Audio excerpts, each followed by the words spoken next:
जय हिंद दोस्तों। आज हम लोग बिहार के भौगोलिक स्थिति और राजनीतिक स्थिति के बारे में बात करेंगे। साथ में ही हम लोग बिहार की आर्थिक स्थिति को भी समझने की कोशिश करेंगे। तो पहले देखिए, बोर्ड पे आपको बिहार का मानचित्र दिख रहा होगा। ये मैप है बिहार का।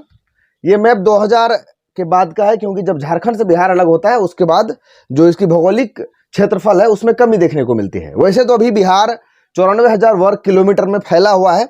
और बिहार अगर देखा जाए तो पूरब से पश्चिम की ओर जो गंगा नदी है उसका पूरा बहाव है, और जो मुख्य हिमालय से जो आती है सुपौल डिस्ट्रिक्ट होते हुए नदी कोसी उसका है। और वैसे तो बिहार में जो बहुत बड़ी नदियों की अगर श्रृंखला देखें तो हम लोग बड़ी नदियों में देखते हैं महानंदा, कोसी, बूढ़ी गंडक, बागमती, गंडक, उसके बाद गंगा। ये नदियां मुख्य तौर पे हैं जो कि काफ़ी बड़ी हैं। और बिहार खास करके जो नेपाल से उत्तर में सटा हुआ इलाका है वहाँ से बहुत सारी छोटी छोटियाँ नदियाँ भी ज़्यादातर निकली हुई हैं। लेकिन आज जो बात करने वाले हैं हम लोग बिहार के जो भौगोलिक स्थिति और आर्थिक स्थिति के बारे में, तो सबसे पहले हम लोग बिहार की जो भौगोलिक स्थिति है उस पर चर्चा कर लेते हैं। देखिए, बिहार के उत्तर में जो राष्ट्र देश सटा हुआ है, जो हमारा राज्य का जो बॉर्डर है इंडो नेपाल, वो हमारा नेपाल से जो बिहार का बॉर्डर है वो लगता है। ये नेपाल एक स्वतंत्र देश है। और देखिए, अगर हम लोग उसके पश्चिम में अगर हमारे उत्तर प्रदेश, पूरब में हमारे वेस्ट बंगाल है, और दक्षिण में हमारे झारखंड है। झारखंड पहले बिहार का ही हिस्सा हुआ करता था, 2000 में बिहार से अलग हो गया है। और हम लोग बात करते हैं कि बिहार की जो सबसे बड़ी समस्या है आखिर वो क्या है। तो देखिए, बिहार की जो सबसे बड़ी समस्या है वो है बाढ़। और इसी भौगोलिक क्षेत्र के अंदर जब बाढ़ आता है, हमारे बिहार में जो बाढ़ की प्रभाव जो रहती है नदियों के द्वारा, जिसके कारण हर साल हमारे राज्य के अंदर अगर देखा जाए तो पूरा, मैं देखिएगा आप लोग मैप में, आप देखिए पश्चिमी चंपारण, पूर्वी चंपारण का इलाका है, चंपारण जो डिस्ट्रिक्ट है हमारा। उसके बाद आप लोग अगर उत्तर पूर्व जो जिले हैं उनको भी अगर देखें, उत्तर पूर्व में अगर हम देखते हैं सुपौल देखते हैं, अररिया देखते हैं, और आप इस तरह किशनगंज देख सकते हैं, पूर्णिया और कटिहार। और किशनगंज, पूर्णिया और कटिहार ये तीनों जो हैं जिला, ये बॉर्डर से सटे हुए हैं और ये पश्चिम बंगाल के बॉर्डर से ये तीनों जिले लगते हैं। लेकिन अगर देखा जाए तो ज़्यादातर जो 7-8 जिले हैं जो सबसे ज़्यादा बाढ़ प्रभावित क्षेत्र होते हैं, उसमें पश्चिमी चंपारण हो गया, सुपौल और पटना अगर देखा जाए, उसके बाद आप कटिहार देखें, किशनगंज देखें, उसके बाद आप पूर्णिया, सब ये जो इलाके हैं आप देखिए इस तरफ जितने भी मैप में बिहार के, अगर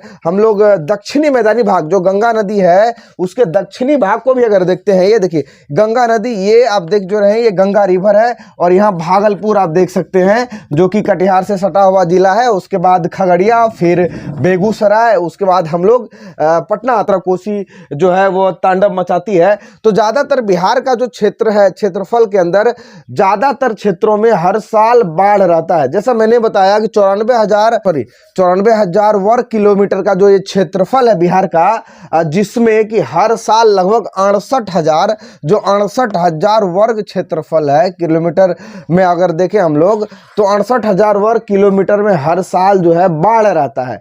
मतलब कि बिहार के पूरा क्षेत्रफल का अगर हम लोग आकलन करें तो 73% जो क्षेत्र है वो हमेशा से बाढ़ में रहता है। ये बिहार की स्थिति है। और सबसे बड़ी दिक्कत बिहार में बाढ़ ही आती है। और बाढ़ के कारण क्या होता है कि जो यहाँ कृषि है वो बहुत कम हो पाता है। जो खेती बाड़ी है जिस पे हमारा पूरा राज्य डिपेंड करता है, और ख़ास करके अगर हम लोग खेती बाड़ी में देखें तो राज्य का 6% जो लेबर है बिहार का, मतलब पॉपुलेशन का 56% जो है वो एग्रीकल्चर में है, मतलब खेती बाड़ी में। जो 56% आबादी लीन है हमारे एग्रीकल्चर में। और बताइए, एग्रीकल्चर से ही पूरे राज्य में लगभग लोगों का दिन गुजारा चलता है। लेकिन उसी एग्रीकल्चर का जो विस्तारकरण नहीं किया जा रहा है और बाढ़ का कंट्रोल नहीं किया जा रहा है, जिसके कारण अगर साल देखा जाए तो बिहार पूरे बाढ़ त्रासदी से हमेशा से प्रभावित रहता है। और हम लोग इसके अगर आर्थिक स्थिति की बात देखें तो आर्थिक व्यवस्था में जो बिहार है, और जिससे कृषि दूसरे नंबर पे आता है, कृषि जो बिहार के आर्थिक व्यवस्था में जो जीडीपी में जो सहायक है वो 25% जो है, 25% जीडीपी जो है हमारा बिहार का 25% एग्रीकल्चर पे डिपेंडेंट है। आप सोच सकते हैं 13 करोड़ वाले इस राज्य में, यहाँ 13 करोड़ लोग रहते हैं और 13 करोड़ लोगों में से 56% जो लोग हैं वो कृषि करते हैं, और इसी कृषि से 25% जीडीपी बिहार का जो है जीडीपी में जाता है। और इसी कृषि का प्रभाव अब देखिए, इसी कृषि को प्रभावित यहाँ 73% क्षेत्रफल में बाढ़ आके कर देता है, जो 68,000 वर्ग किलोमीटर हर साल जो है बिहार का वो बाढ़ पीड़ित रहता है। अब बताइए कि बिहार को लगभग बंगाल से अलग हुए कितने वर्ष हो गए हैं। 23 मार्च को बिहार दिवस मनाया जाएगा। 1912 में बिहार बंगाल से अलग हुआ था, बंगाल प्रेसिडेंसी से अलग होकर के बिहार अलग गठित किया गया। उसके बाद से जो है जब आज़ादी हुई, फिर जो भारत खुद अपने पे डिपेंडेंट हुआ और अपना संविधान बना के जो राज्य देश चलाने लगा, उसके बाद बिहार की स्थिति आज तक बदली नहीं है। और उसके बाद धीरे धीरे समय बीतता गया और 2000 ईस्वी में झारखंड भी बिहार से अलग हो जाता है। और उसके बाद झारखंड में जो बड़े बड़े माइनिंग्स थे, कोल माइनिंग्स थे, और ज़्यादातर जो खनिज होते हैं वो झारखंड में चले जाते हैं, जिससे कि जो बिहार की जीडीपी काफ़ी गिरावट हो जाती है। 2000 से ही बिहार में जो सिर्फ ज़्यादातर आपको सर्विस सेक्टर से जीडीपी में कॉन्ट्रीब्यूशन जाता है, उसके बाद कृषि से जाता है, और उद्योग जो इंडस्ट्रीज एरिया है उसे 17% मार जाता है। तो बिहार की हालत इतनी अभी नाजुक है, जिसमें कि जो हालत है, सिर्फ अगर हम देखें बिहार की स्थिति अगर दिक्कत में है तो इसका रीजन है कि सिर्फ बाढ़ के कारण, और बाढ़ के कारण जो बाहर विदेशी कंपनियां हैं, जिस तरह और भी स्टेट में आकर विदेश की कंपनियां निवेश करती हैं, वो बिहार में आके निवेश इसलिए नहीं कर पाती हैं क्योंकि बिहार हमेशा से फ्लड जोन में रहता है। और नीति आयोग का जो एक नया रिपोर्ट आया है, जिसमें बिहार के लिए कहा गया है मल्टी डायमेंशनल पॉवर्टी, यहाँ जो है चौतरफा गरीबी है, मतलब बिहार देश का सबसे गरीबी स्तर से जूझ रहा है और सबसे गरीब राज्यों में बिहार की जो है वो गिनती है। लेकिन हम लोग देखते हैं अगर सरकार की जो नीतियां हैं अलग अलग आंकड़े देती है, सरकार के जो भी सरकार में है वो अलग अलग बिहार के लिए बात करते हैं, और उद्योग पे उनका ज़्यादा ध्यान नहीं जाता है, वो सिर्फ जॉब को लेकर के और बिहार में लोगों को भ्रमित करके जातिवाद के नाम पर सिर्फ वोट लेते हैं। तो हम लोग इस बात को समझ सकते होंगे कि बिहार आज अगर इतना जो दिक्कत में है तो इसका मुख्य कारण क्या है। आप देखिए कि 94,000 वर्ग किलोमीटर में बिहार फैला हुआ है, और लगभग 53% उत्तरी मैदानी, गंगा के उत्तरी मैदानी क्षेत्र में जो है 53% जो क्षेत्रफल आता है, और अब उसके बाद 40% जो है हमारा दक्षिणी मैदानी भाग है। और बिहार में दक्षिणी मैदानी जो बॉर्डर सटे इलाके हैं, जैसे गया हो गया, राजगीर हो गई, ये सब पहाड़ी इलाके हैं, तो छोटे छोटे पहाड़ी श्रृंखला भी आपको देखने को मिल जाते हैं। और टूरिज्म प्लेस के लिए आप जान ही सकते हैं बिहार में कितना ज़्यादा काम किया गया है। काफ़ी रेवेन्यू जो आना था टूरिज्म से वो भी नहीं आता है, क्योंकि उनके सौंदर्यीकरण के लिए कुछ काम ज़्यादा किया नहीं गया है। लेकिन हम लोग एक बात और देखते हैं कि बिहार की जो राजनीतिक स्थिति से और जो आर्थिक स्थिति है वो किस तरह है। तो देखिए, जैसे कि हम लोग जीडीपी की बात कर रहे हैं, तो एस्टिमेट जीडीपी जो सरकार ने आंकड़े दिए हैं 24-25 के लिए, कि कहा है कि $120 बिलियन हो जाएगा, लेकिन अभी वर्तमान में $100 बिलियन के करीब हमारे देश का जो है राज्य का जीडीपी है।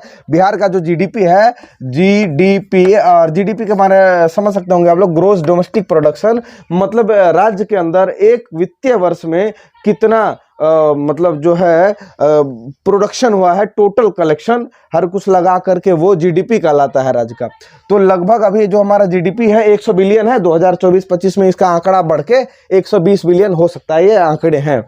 और अगर ह्यूमन डेवलपमेंट इंडेक्स की बात करें, मानव विकास सूचकांक में, तो बिहार अभी 36वें नंबर पे है और 0.566, बताइए 36वें नंबर पे है मानव सूचकांक में। और भारत का 14वां बड़ा अर्थव्यवस्था है बिहार। वैसे तो देश में सबसे गरीब राज्य है, लेकिन पॉपुलेशन आप देख सकते हैं जिसका 13 करोड़ हो और क्षेत्रफल इतना ज़्यादा हो, फिर भी जीडीपी हमारे देश की इतनी कम है। और बिहार का 14वां बड़ा अगर देखें तो हम लोग इकोनॉमी है।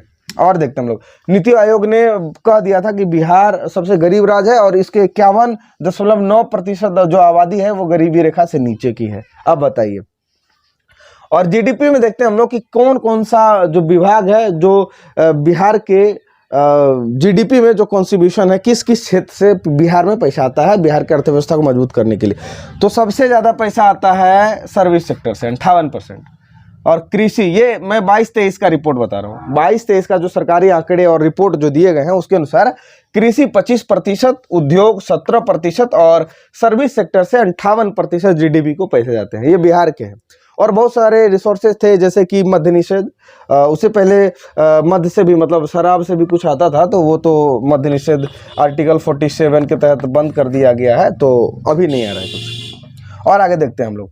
और सर्विस सेक्टर और लेबर का को जो कंट्रीब्यूशन है, पूरे पॉपुलेशन का कितना लेबर जो काम करती है, मतलब पूरा पॉपुलेशन कि कितने लोग किस तरफ से काम कर रहे हैं। तो देखिए लगभग पूरा पॉपुलेशन जो है 56% लेबर कैटेगरी में आ गई है, जो 56% जो है वो एग्रीकल्चर में और मजदूरी में विलीन है। इंडस्ट्रीज में आप देखिए 8% लोग काम करते हैं बिहार के, मात्र पूरे पॉपुलेशन का 8%। और सेक्टर सर्विस जो है 36% लोग हैं, है ना। और जो हमारा लिटरेसी रेट है, मतलब साक्षरता का जो है वो 69.83% है। जो साक्षरता का रेट है बिहार में वो 69.83% है।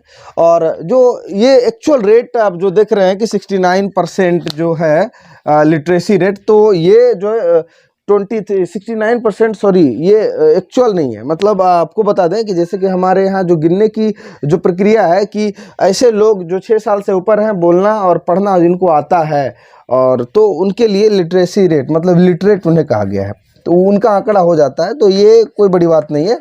लेकिन हाँ, अगर एजुकेटेड की बात करें तो बिहार में एजुकेटेड लोगों का आंकड़ा नहीं दिया गया है, लिटरेट से लिटरेसी रेट दिया जाता है। जबकि लिटरेसी रेट कोई मायने नहीं रखता है, क्योंकि बिना पढ़े लोग भी बोलना सीख जाते हैं, लिखना सीख जाते हैं, तो ये बड़ी बात नहीं है। लेकिन सबसे बड़ी चीज़ ये है कि बिहार की 13 करोड़ की आबादी रहने के बाद 94,000 वर्ग किलोमीटर में बिहार फैला रहने के बाद, बिहार में इतनी बड़ी बड़ी नदियों होने के बाद भी बिहार की जो विकास है किस तरह अभी आप देखिए डाउन हो रही है। 2014 से अभी तक लगभग जो पॉवर्टी में 1% का डिफरेंस आया मात्र। बताइए 14 से 24 तक 10 सालों में बिहार की जो पॉवर्टी में कितनी कम कमियां देखने को मिली है। वैसे लोग मजदूर ज़्यादा हो गए हैं। तो ये कुछ सरकारी आंकड़े हैं, कुछ आपको समझना होगा कि बिहार की जो स्थिति है। और अगर राजनीतिक स्तर पर देखें तो हम लोग बिहार विधानसभा में हमारा 243 सीट है। 243 सीट हमारे बिहार विधानसभा में है।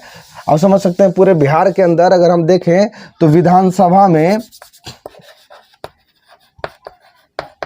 243 सीट है, और लोकसभा में देखें तो हम लोग 40 सीट है। और ये जो 40 सीट है, ये आंकड़े गुजरात से ज़्यादा हैं। गुजरात में 29 सीट मात्र है। फिर भी हमारे राज्य में आप देख सकते हैं कि कितना ज़्यादा सरकार काम कर रही है। ये आंकड़े आपको देखकर क्या लगा कि बिहार की स्थिति जो है, इसका मुख्य कारण क्या है, कमेंट में जरूर बताइएगा। तब तक के लिए जय हिंद, जय भारत।